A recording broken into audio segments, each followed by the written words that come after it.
জানো তো অনেক সময় না এরকম হয়, হাতে একদম সময় নেই অথচ একটু ভালো মন্দ কিছু খেতে ইচ্ছে করছে।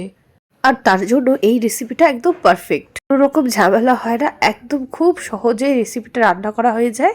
ভাত বা রুটি তুমি যেটার সাথে খাও না কেন, একদম পারফেক্ট একটা রেসিপি।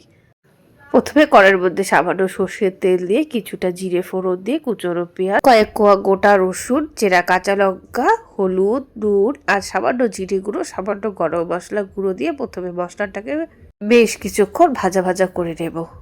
এরপর এর মধ্যে ছোট ছোট পিস করে রাখা কিছুটা চিকেন এর মধ্যে দিয়ে দেব।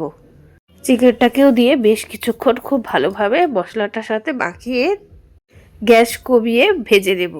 গ্যাস কমিয়ে ভাজলে এতে না চিকেনের থেকে জলটা বেরিয়ে চিকেনটা খুব সুন্দরভাবে সেদ্ধ হয়ে আসবে।